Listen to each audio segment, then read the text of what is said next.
Before starting the story, I would suggest you guys to go subscribe to the channel. It turns out that most of you guys who watch me aren't actually subscribed. So, if you like the content and want to support the channel, go ahead and subscribe and hit the bell. It's free, and you can always change your mind later. I am Samuel, and this is not exactly my story, but unfortunately, I ended up being a part of it. A few months back, I went on a hiking trip in Bloomington, Indiana with my 3 friends, Betty, Jason, and Molly. We studied in the same high school and often met each other during the holidays. There's a park in Bloomington named McCormick's Creek State Park. The park is the oldest park in the state of Indiana. There's a magnificent waterfall, many caves, and deep woods, making the park an ideal spot for campers. We visited the waterfall and clicked some pictures in front of it. The location was amazing. Half the time of the day we went wandering around.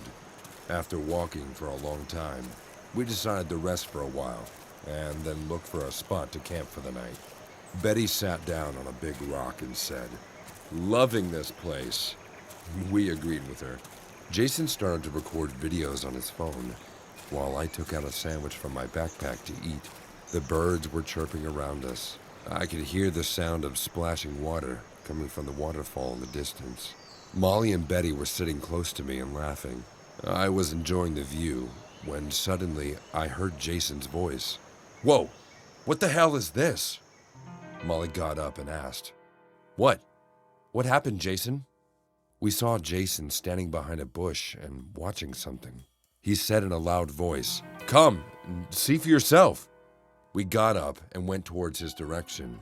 As soon as I reached the near bush, the hair at the back of my neck stood up. There was a medium-sized animal skull lying on the ground. It seemed like a deer or something of that sort. It had horns and a bad smell as well. The weird part was the lower jaw of the skull was missing. There was only the upper side, which made it look like a huge, spooky mask.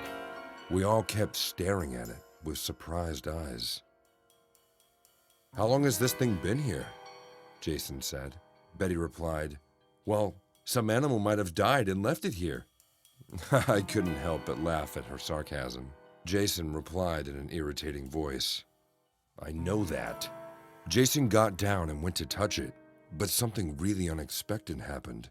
As he stretched his hand towards the skull suddenly moved away. "Oh my God, did it move on its own?" Betty said with shocking eyes. We were all equally shocked to witness this incident. I said, well, there could be a rat or a small animal underneath it." Betty replied, "Ew. There could be maggots too. Whatever it is, I don't want to be near this shit." Molly said, "Come on, guys, let's go and camp for the night. This is just a stupid skull of a dead animal, and it's creeping me out, too." Honestly, the skull made me uncomfortable, too. There was something about it that didn't feel right. We all took our backpacks and started to walk away. But as I turned back, I saw Jason was still standing there and watching it, without even blinking for even a second. I said in a loud voice, "Jason, come on, we gotta go." He said hesitantly, "Yeah, coming."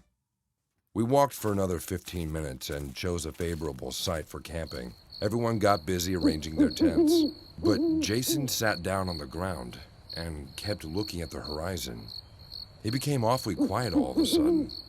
I sat beside him and handed him a beer. He took the beer and then said in a confused tone, "You did see the skull move on its own, right, Sam?" I said, "Come on, Jason, you're still thinking about that skull? We came here to have some fun. Let it be, man." The sun started to set and darkness took over. I arranged some wood and lit a fire for our barbecue. Molly brought some marinated chicken. Using a stick, we started to roast it in the fire. We were drinking beer and enjoying the silence around us. The crackling sound of the fire, mixed with the crickets, made for a spooky ambiance. Suddenly, we came to realize that Jason is nowhere to be seen. Betty said, Where is Jason?" I told her that he was sitting on the rock a few moments back. Molly got up and said in a tensed voice, "Where did he go then? We should look for him." I tried to call his cell phone, but there was no network in that area. We already set the camp up, and leaving all of our stuff would not have been a smart move. So I told Betty, "Why don't you stay here in case Jason comes back? Meanwhile, Molly and I will go look for him." Betty agreed, and we started to search for Jason. "Jason!" Molly shouted, but no reply came back. The park was in complete darkness. We were using our flashlights to make our way. The pale moonlight created an environment of light and shadow. Every time I stepped in the rusty leaves, I felt like someone was watching me. I don't know why I felt that way, because I didn't see anyone around. "Where the hell did he go, Sam?" Molly asked in a tiring voice. I said in a worried voice, "I don't know. He seemed disturbed from the moment he discovered that animal skull. It will be hard to find him in this darkness because..." But before I could finish my sentence, a terrifying scream took place. Molly said in a panicked voice, "Isn't that Betty?" Without wasting a single second, we started to run towards the campsite. I knew Betty was in trouble. The scream I just heard was nothing but a cry for help. We were running like madmen. Bushy leaves and wild trees pierced our skins as we ran through them. It took us 5 to 7 minutes to reach the campsite. But as soon as we did, the blood in our veins turned into ice. Betty was lying on the ground near the campfire. Her eyes were wide open and still. There was blood all over her body, and she had no arms. Yes, Betty's arms were missing, as if someone ripped her arms like a broken twig. Molly screamed at the top of her lungs, witnessing this vicious sight. I didn't know what to do at that moment, because I've never seen a death like that. But before we could even make up our minds and take control of the situation, the ultimate horror took place. We heard a sound of munching coming from behind a tent nearby. I picked up a wooden branch from the ground because I knew that the creature that killed our friend is still among us. I told Molly to keep quiet, and we slowly tiptoed towards the tent nearby. As we peeked behind it, my stomach dropped. A horrifying creature was chewing flesh of a human arm. It goes without saying, those were Betty's arms. The creature was sitting on his legs like a human figure. Due to the darkness around him, it was hard to see it clearly. But the way he was chewing and feeding on that human flesh, it scared the shit out of me. Molly couldn't hold it anymore and started to vomit on the ground. The creature immediately turned at us, and my flashlight fell on his face. What I saw, I will never be able to forget. It was a human-like figure, but instead of a human face, it had an animal skull. The same skull we saw in the afternoon while hiking near the waterfall. The skull covered half of its face, but I could still see its bloody, vicious mouth. There were thousands of sharp teeth coming out of it. Blood was dripping from it. The creature got up and made a spine-chilling growl. We took steps back, but I knew our end was near. There's no way Molly and I can defeat this hound from hell. Its bony, pigmented skin made me nauseous. Its sharp claws with long nails were enough to slice my throat off in a wink. I prayed to God to save us from this thing. The creature kept growling and taking small steps towards us. Its nature was just like a predator. It crouched on the ground in an attempt to make its final jump. We were so scared and shocked at that moment that we forgot to run. We knew it was going to hurl on us, and no one will ever know what happened to 4 young boys and girls who came for camping. I was sure this same creature killed our friend Jason too, when suddenly, my eyes went to the left arm of this creature. My friend Jason had a tattoo of an anchor on his left arm, and this evil demon standing right in front of me had the same tattoo on his left arm too. I screamed at the top of my lungs. "Oh my God, Jason, is this you? What happened to you? Why are you trying to kill your own friends?" Jason laughed in his demonic voice and said, "I'm hungry. So hungry. I need to feed. He then jumped on me and pierced his claw into my stomach. I screamed in pain and said, "Run! Molly, run!" But suddenly, out of nowhere, a group of 4 or 5 men came out in front of us. They were dressed in spacesuit-like costume. None of their faces were visible. They pointed a laser gun and fired at Jason. Making a last and final growl, Jason's body fell lifelessly on the ground. As soon as he fell on the ground, the animal skull came off his head on its own. Those men nursed my wound. Molly was lying unconscious on the ground. They took the skull inside a closed box. I said in a painful voice, "Who are you all? What happened to my friend? What is this animal skull?" They didn't reply to me. They started to walk away after taking the skull with them. Except one guy turned towards me and said, "We have called the cops. They will be at your rescue." He then turned towards another member of his crew and said, "Call General and tell him we have successfully managed to capture SCP-323. Tell him to keep the cell ready for its containment." I don't know who they were and what happened to my friend, but we told the cops how an animal attack changed our lives into a living nightmare. I still have so many unanswered questions that keep me awake at night.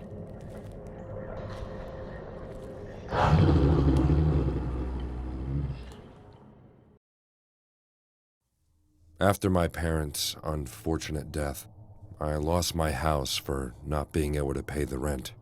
I was on the verge of living on the streets. One evening, I was sitting in the city park. I had no idea of what to do with my life. Just then, I heard a familiar voice. I looked up and saw Candace standing at some distance. She was my classmate in high school. She came for a run in the park. "Hey, Beth, where have you been?" She came towards me with a surprised face. I smiled awkwardly. She sat down beside me and said, "Beth, is everything all right? You don't look good." I couldn't hold back anymore. I burst into tears and told her about my miserable life. Candace calmed me down and took me to her apartment. She was working in a cafe. She told me I could crash at her place until I found a job. I started looking for jobs, any job that I could find. I used to walk all over town looking for one opportunity to earn money. One day, I was working part-time in a departmental store when Candace called me. I took her call and she said, "Hey, Beth, can you come home quick? I just got a permanent job for you. This might help you." I finished my work as soon as possible and headed for home. Candace told me she met a guy in the cafe today. The guy said he works in an institution as a researcher. They have valuable specimens and are looking for helpers for night shifts. Candace added, "I know how desperately you wanted to get back to your studies. You should go and see this place. I think this might be your chance, Beth." Even though working the night shift can be a bit unsafe for a woman, Candace was right. All I wanted was to save for my studies so that I could have a dignified life ahead. I took the phone number from Candace and dialed it. The phone rang for a few seconds. Then a man picked it up. "Hello, how may I help you?" the man said in a serious voice. I explained how I wanted to apply for the night job and every other detail. The man said he is going to text me the address and a time for an interview tomorrow. After hanging up the call, I received a text from the same number. The text read, "IMR Research and Training Facility, 2021 Subscribe Street." I went to bed with hope and excitement after a very long time. I fell asleep thinking tomorrow is the day that can help me start my life all over again. The next morning, I got dressed and went to the address the man gave me. The place looked like a hospital, except the staff appeared to be researchers and scientists. I called the man again, and he told me to wait near the main gate. After 2-3 minutes, an average height man came out wearing a lab coat. He said, "Hello, you must be Beth. I am Jonathan. Please, come with me." As I entered the facility, I saw patients here and there, except all of them seemed highly sedated. Most of them were strapped to wheelchairs. I saw an old woman sitting on a bench nearby. She was dozing off unnaturally. I asked Jonathan, what is this place? He replied, "This is a mental institution, but not just any mental institution. Along with sheltering patients, we run tests on them too. Let's go to my office. I will tell you in detail." On my way to Jonathan's office, I realized why he picked a random girl like me for this job. I was sure that these people do many things which can be termed as illegal. Probably this is why he was looking for an amateur who wouldn't be a threat to their scientific research. We got into his cabin and sat down to talk. Jonathan told me they have only a few patients here, as most of them have already been shifted to a new place. It's a matter of 1 month, and they will shift the rest of them too. I asked in a surprised voice, "But Candace told me this is a permanent job." Jonathan smiled and said, "Look, Beth, you seem like a smart girl. I hope you have already figured out that some of our research activities can be identified as non-governmental, hence why we have to shift to a more secluded place to run them smoothly. You will be assigned to a specific job. If you manage to get through that and still want to work with us, we can assure you a guaranteed employment no matter where we go. We will pay you a handsome salary too." Everything he said sounded so nice to me, but the word "specific job" got my attention. I said in a confused voice, what kind of job?" Jonathan said, "We have a few female patients who are too old to care for themselves. Irrespective of medical supervision, they need extra care, so you will be appointed to work 4-hour night shifts regularly until we shift them to a new facility." The work sounded like being a helper to these elderly women, so I agreed, and it was a hell of a lot of money. I came home, packed a few things, and left for my night shift. At night, the facility looked creepy. Jonathan handed me the room keys for 3 female patients and their food charts and medicine details. I was talking to him when suddenly my eyes went to a large iron-bolted door at the end of the corridor. The nameplate on the door read, "Caution, SCP-082. I couldn't understand this weird coding system, so I asked Jonathan, "What is behind that door?"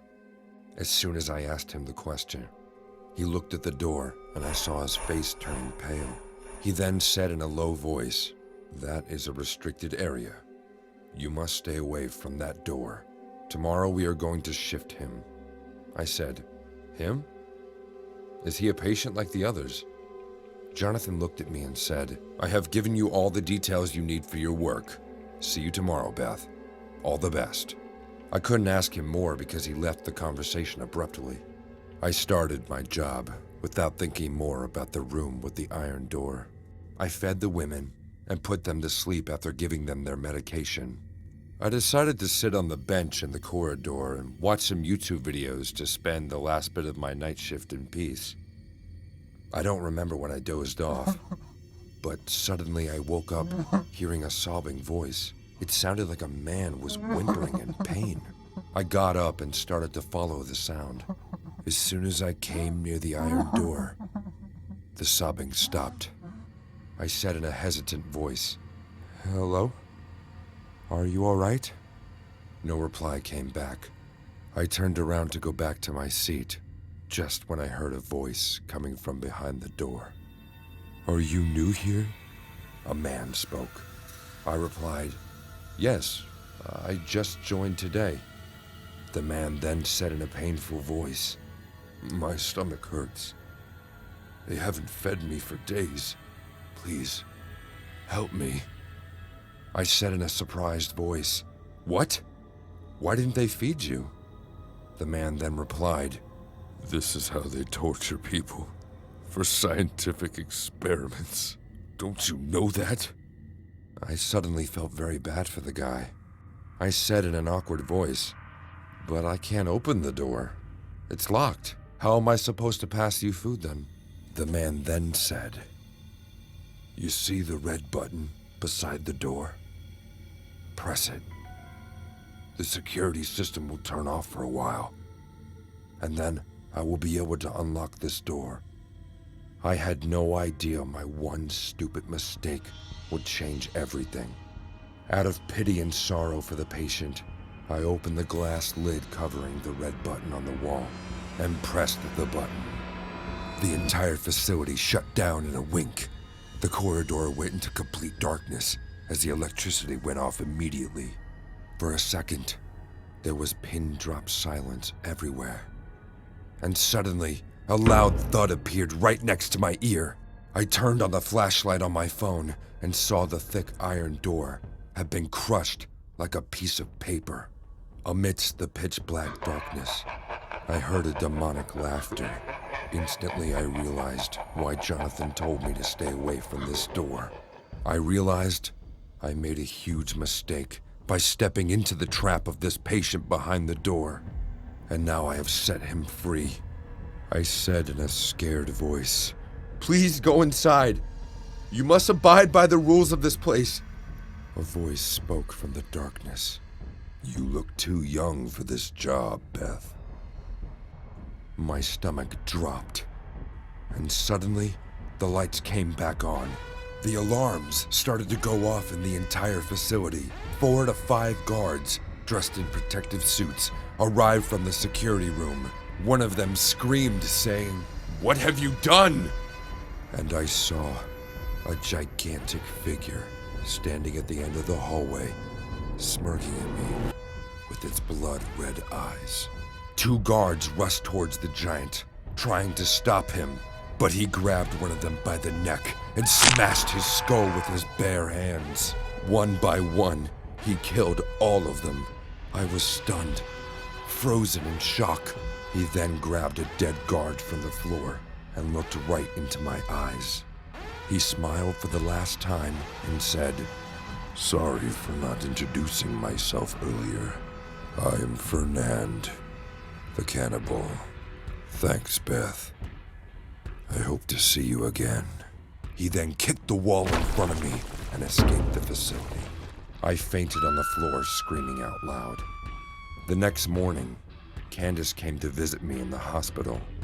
She told me the entire facility had been shut down in just one night. Cops are saying it was some kind of secret laboratory for extremely violent research processes. They have found a few dead bodies, but no one could identify those men. I don't know what happened to Jonathan and where Fernand is now. I don't even know why he was referred to as SCP-082. But whatever it was, I'm done with night shifts for my entire life. Eddie moved into their new house with his parents. He was extremely excited. This house is way bigger than their previous apartment. It even has a big lake at the back of the house. He likes playing near the lake in the afternoons on holidays. Though his mom told him not to go to the lake alone, Eddie never listened. People hardly go to this lake. Maybe that's why it appears so attractive to Eddie. He sits on the bank of the lake and dangles his feet into the still, cold water. The water reflects everything like a mirror. Eddie looks at the water and makes faces and ends up laughing on his own. Long trees surround the lake. With the slow wind passing by, Eddie could see those trees moving, as if they were dancing. Every holiday afternoon, Eddie secretly sneaks out of the house and comes here. One Sunday, Eddie was standing near the lake and skipping stones into the water. Suddenly, he saw something in the middle of the lake. He tried to look more closely, and what he saw shocked him. There was a hand floating on the lake. The hand wasn't moving, just floating still. Eddie asked in a surprised voice, "Hey, do you need help?" The hand didn't move. Eddie asked again, "Hello? Can you hear me?" The hand went underwater and disappeared. A thought came to his mind. What if someone is drowning? Eddie ran to the house to call his dad. He bolted inside the house, slamming the door so hard that his mom screamed. "Ed, is that you? Is everything okay?" Eddie said in a panicked voice, "Dad, a man is drowning in the lake." Eddie's dad was watching TV, sitting on the couch. He got up and said, "What? What are you saying? Eddie went to him and started pulling his hand. Yes, come on! You have to save him! He called me for help! Eddie and his dad ran to the lake, but by the time they reached the lake, there was no one to be found. The lake water was still, and the slow wind was passing by. Eddie searched with his curious eyes, but he didn't see anyone, or that mysterious hand. His dad scolded him for coming to the lake alone and making up stories. They went back to the house and Eddie went to his room with an angry face. He remembers seeing the hand. The entire night, Eddie couldn't sleep. He had a dream that he was standing near the lake and the hand was calling him. The next morning, he woke up. He heard the sound of cop cars near their house. He rushed downstairs. He saw Mrs. Mullins crying on their doorstep, and his mother was consoling her. A cop was asking her questions, and the other two cops were patrolling the area around the house. Eddie couldn't understand what was going on. He asked his dad, "Dad, what happened? Why is Mrs. Mullins crying?" Eddie's dad took him to the living room and said in a low voice, "Ed, you can't sneak out of the house anymore. Our gardener, Mr. Mullins, has gone missing since yesterday. The cops are saying someone abducted him. We all need to be very careful."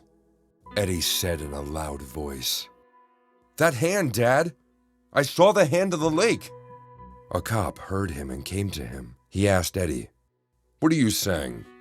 Eddie's father explained how Eddie came home yesterday and said he saw someone drowning in the lake, but they checked the lake and there was no one. The cops went to search the lake, but it was so deep that they couldn't. They interrogated people in that area, but no one could claim they saw Mr. Mullins going to the lake.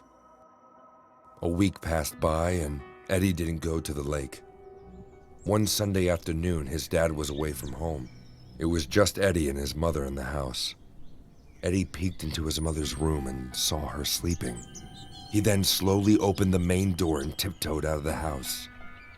After shutting the door behind him, he ran towards the lake. The lake stood like a mirror. He went close to the water and started searching. He said in a worried voice, "Is there anyone here?" Suddenly, he saw a movement in the water. Eddie got close to the water to look properly. His feet got submerged in the water. He asked, "Who are you? Why aren't you coming out of the water?" But before he could even get his answers, something very unexpected happened. He saw two burning pairs of eyes emerge from the water, looking at him. The eyes were so big that Eddie froze in fear. The eyes slowly started to get close to Eddie. When it was 3 to 4 hands distance from him, Eddie saw the lake water rise like a huge wave. The water was churning like a tsunami. As the creature came out, Eddie couldn't believe his eyes. The gigantic monster came out of the water. It was so huge that Eddie felt like an ant in front of it. It growled like a demon from hell and opened its huge mouth full of sharp teeth. Eddie fell on the riverbank, hitting his head on the mud. He tried to scream, but the monster was just about to devour him. Suddenly, his eyes went to a small thing from the monster's mouth. It was a sliced hand. God, it means this giant ate Mr. Mullins. Eddie couldn't breathe. From the shock and fear of this incident, he felt like he was going to die, and this creature was going to drag him into the deep, dark bottom of the lake. Eddie was falling unconscious, just when he felt someone grab him and pull him out of the lake vigorously.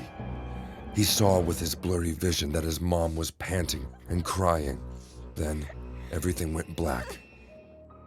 Eddie woke up with a high fever after 2 days. The doctors told him to rest completely.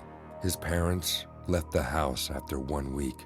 On the day that Eddie was leaving his house with his parents, he went to the lake for a few seconds. There was no one there, but suddenly, when he turned around to leave, he saw 2 people walking away by the riverbank. They were dressed in a funky manner, more like astronauts. Eddie heard them saying, "SCP-1128 has now moved to the main ocean. We have got to capture it before it takes any more innocent lives." Suddenly, Eddie's father called him from the car. "Come on, Ed, it's getting late." Eddie ran towards the car and left the lake house forever. But every night, he sees nightmares of the giant sea monster, roaming in oceans and devouring everything with its sharp, vigorous teeth.